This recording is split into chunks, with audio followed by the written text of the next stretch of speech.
Bonjour. Il faut savoir qu'à l'origine, les temps de feu avaient été créés pour le diable et ses anges. Et il y a malheureusement certaines personnes qui peuvent se dire chrétiens aujourd'hui, mais qui ont en réalité une attitude de rébellion contre Dieu, à l'image du diable. C'est ce qui est exprimé par l'apôtre Paul dans la lettre qu'il a adressée à Tite, et qui concerne donc les chrétiens qui habitaient à Crète. Il est dit: un Crétois a été leur porte-parole quand il a dit: les Crétois furent de tout temps menteurs, fourbes et malveillants. Ce sont des animaux méchants, ils sont gloutons et fainéants. Voilà un jugement réaliste et mérité. C'est pourquoi n'hésite pas à les reprendre ouvertement pour qu'ils aient une foi saine. Cette parole se trouve dans Tite, chapitre 1, les versets 12 et 13. Et donc cette attitude vient lorsque notre identification à Jésus-Christ n'est pas profonde et donc elle est superficielle. Et c'est ce genre donc d'attitude qui ne nous permet pas d'emprunter le chemin resserré, dont il est question dans l'Évangile, de prendre ce chemin resserré. Et ne nous laissons pas séduire. Il y aura un tri dans le temps de Dieu, au temps qui a été marqué par Dieu. Et que nous l'acceptions ou pas, ça sera pareil. Parce que c'est ce que nous enseigne l'Évangile, comme dans celui de l'apôtre Matthieu, par exemple, au chapitre 25, et dans le verset 41 qui nous dit: « Puis il se tournera vers ceux qui seront à sa gauche. Retirez-vous loin de moi, vous que Dieu a rejetés. Allez dans le feu éternel préparé pour le diable et ses anges. » Regardons maintenant ce qui est exprimé dans la parole de Dieu au sujet du diable. Et pour cela, je vous encourage à lire dans le livre d'Ésaïe, dans le chapitre 14, les versets 14 à 16. Ils nous disent: « Je monterai au sommet des nuages, je serai l'égal du Dieu très haut. Mais c'est au monde des morts, jusqu'au fond de la fosse que tu as dû descendre.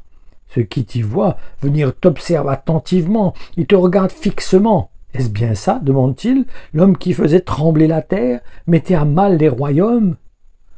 Cela nous encourage à voir qu'il y aura un moment où Dieu exerce sa justice. Pour l'instant, le diable est à l'œuvre, le diable a une autorité sur ce monde, un pouvoir sur ce monde. Mais il arrive un moment où ce pouvoir sera fini, ça va se clôturer, au moins pendant 1000 ans.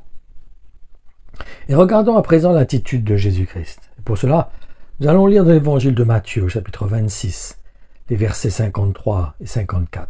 « Penses-tu que je ne puisse pas invoquer mon Père, qui me donnerait un instant plus de 12 légions d'anges? Comment donc s'accompliraient les Écritures, d'après lesquelles il doit en être ainsi ?» Là, nous voyons le cœur du Seigneur, qui voulait faire la volonté de son Père, qui a dit qu'il a appris la souffrance par les choses, il a appris l'obéissance, par les choses qu'il a souffertes. Et c'était dans cette attitude de venir dans un corps de chair pour nous sauver en obéissance à son Père. Il a accompli cette œuvre parfaitement. Il s'est soumis parfaitement. Il s'est humilié parfaitement. Il a enduré parfaitement. Il a fait face à la persécution parfaitement. Il n'a pas essayé d'imposer sa divinité, sa place en tant que fils de Dieu. Non, il s'est humilié, il s'est brisé, il a porté sa croix. Il n'a pas seulement porté sa croix physique, il a porté sa croix spirituelle. Il a accepté de perdre sa vie, sa position, son autorité en tant que fils de Dieu. Et maintenant, voyons la différence de comportement entre les anges et le diable. Et pour cela, je vous encourage à lire dans le livre de Job, au chapitre 2, les versets 1 à 7. Un jour que les anges de Dieu venaient faire leur rapport au Seigneur, l'accusateur se présenta parmi eux, lui aussi pour son rapport. Le Seigneur lui demanda: « D'où viens-tu donc ?» L'accusateur répondit au Seigneur: « Je viens de faire un tour sur la terre. » « Tu as sûrement remarqué mon serviteur Job, dit le Seigneur. Il n'a pas son pareil sur la terre. C'est un homme irréprochable et droit. Il m'est fidèle et se tient à l'écart du mal. Il est resté fermement irréprochable. C'est donc pour rien que tu m'as poussé à lui faire du tort. » Là, il voit qu'à un moment, Dieu aussi, donc, a fait du tort à Job. « Échange de bons procédés, répliqua l'accusateur. Tout ce qu'un homme possède, il le donnera pour sauver sa peau. Mais si tu oses toucher à sa personne, il te maudira ouvertement. » Le Seigneur dit à l'accusateur: « Eh bien, tu peux disposer de lui, mais non pas de sa vie. » Alors l'accusateur se retira hors de la présence du Seigneur. Il frappa Job d'une méchante maladie de peau, depuis la plante des pieds jusqu'au sommet du crâne. Au jour de notre conversion, Il est vrai que Dieu a éveillé la foi dans notre cœur. Mais cette foi a besoin de se manifester selon ce que nous enseigne l'Évangile. Autrement, nous nous séduisons nous-mêmes. Pour cela que l'apôtre Pierre explique que la foi a besoin de passer par l'épreuve, afin qu'elle soit selon Dieu. Et c'est bon de lire pour comprendre cela l'enseignement qui se trouve dans la première épître de Pierre au chapitre 1, dans les versets 6 à 9, qui nous dit « Vous vous en réjouissez, même s'il faut que maintenant vous soyez attristés pour un peu de temps par toutes sortes d'épreuves. L'or lui-même, qui est périssable, est pourtant éprouvé par le feu. De même, votre foi, beaucoup plus précieuse que l'or, est mise à l'épreuve afin de prouver sa valeur. C'est ainsi que vous pourrez recevoir louange, gloire et honneur quand Jésus-Christ apparaîtra. Vous l'aimez bien, et vous ne l'ayez pas vu pourtant. Vous croyez en lui bien que vous ne le voyez pas encore. C'est pourquoi vous vous réjouissez d'une joie glorieuse, inexprimable, car vous atteignez le but de votre foi, le salut de votre être. À votre avis, quel est le but final de Dieu en permettant à ce que ses enfants puissent passer par les épreuves? Et nous pouvons comprendre ce qui motive Dieu, justement, en considérant ce qui est enseigné dans l'Évangile. Car il nous montre que c'est pour que notre foi soit selon Dieu. Et cela dans l'objectif que nous ne soyons pas envoyés, nous aussi, dans les temps de feu avec le diable. Pour ça, dans l'Apocalypse, il dit que Dieu corrige ceux qu'il aime. Il reprend, il les corrige. Dans le même but, c'est dans ce but. Et voyons à ce sujet ce qui est exprimé dans le livre de l'Apocalypse, dans le chapitre 12, dans les versets 9 à 12. Et il fut précipité le grand dragon, le serpent ancien appelé le diable et Satan, celui qui séduit toute la terre. Il fut précipité sur la terre, et ses anges furent précipités avec lui. Et j'ai entendu dans le ciel une voix forte qui disait « Maintenant le salut est arrivé, et la puissance et le règne de notre Dieu et l'autorité de son Christ, car il a été précipité, l'accusateur de nos frères, celui qui les accusait devant notre Dieu jour et nuit. Ils l'ont vaincu, à cause du sang de l'agneau, et à cause de la parole de leur témoignage, et ils n'ont pas aimé leur vie jusqu'à craindre la mort. C'est pourquoi réjouissez-vous, cieux, et vous qui habitez dans les cieux. Malheur à la terre et à la mer, car le diable est descendu vers vous, animé d'une grande colère, sachant qu'il a peu de temps. Je vous encourage aussi à considérer les reproches que Dieu fait aux anges qui ont suivi le diable. Et pour cela, il faut lire dans le livre de Jude, dans le chapitre 1, les versets 6 à 9, ainsi que 11 et 16.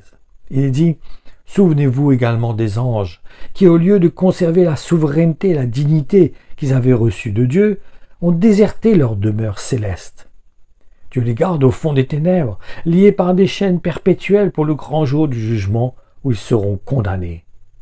Pensez au sort de Sodome, de Gomorrhe et des villes voisines qui ont été détruites par le feu, signe précurseur du feu éternel, parce que ses habitants se sont livrés comme ces hommes dont je parle à l'immoralité, à toutes sortes de perversions sexuelles.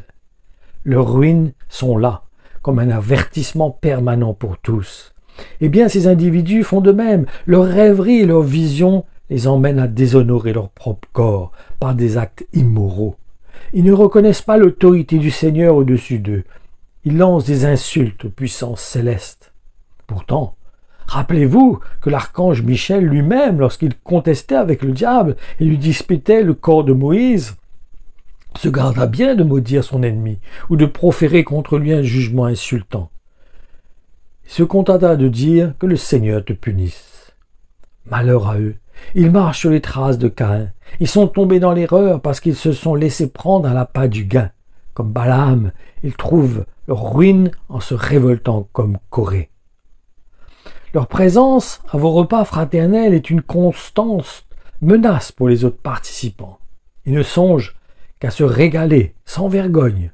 Ils veulent être des bergers, mais ne s'intéressent à personne d'autre qu'à eux-mêmes. On parle de berger là, pasteur.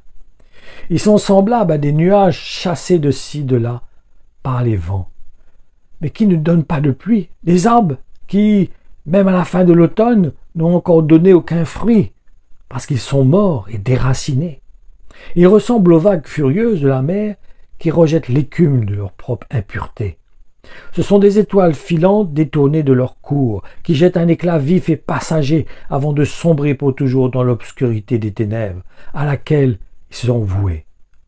À eux aussi s'applique la prophétie d'Enoch, le septième patriarche après Adam. Attention, dit-il, le Seigneur va venir avec des dizaines de milliers d'anges. Il exercera son jugement sur tous et convaincra de leur méchanceté tous ceux qui ne le respectent pas, en leur remettant sous les yeux toute action mauvaise qu'ils ont commise et en leur rappelant toutes les paroles offensantes qu'ils ont proférées contre lui dans leur état de colère, de péché. Ces hommes-là sont d'éternels mécontents, sont toujours à se plaindre de leur sort, alors qu'ils ne se laissent guider que par leurs caprices et leurs mauvais désirs. Ils ont de grands mots à la bouche, mais rampent devant ceux dont ils espèrent tirer profit, en les flattant bassement pour arriver à leur fin. Ma conclusion, en réalité, tout ce qui est relaté dans la parole de Dieu a pour but d'éviter que nous finissions nous aussi dans les temps de feu. Donc, ce serait de notre intérêt de bien comprendre ce que nous enseigne l'Évangile et de saisir le cœur du Seigneur et de nous identifier à Jésus-Christ qui habite dans nos cœurs afin de nous aider, de nous accompagner sur ce chemin qui est resserré afin d'accomplir la volonté de Dieu. Le Seigneur nous aime, il veut nous sauver, il ne veut pas que nous soyons envoyés dans les temps de feu. C'est pour ça qu'il veut nous préparer, c'est pour ça qu'il nous interpelle, c'est pour ça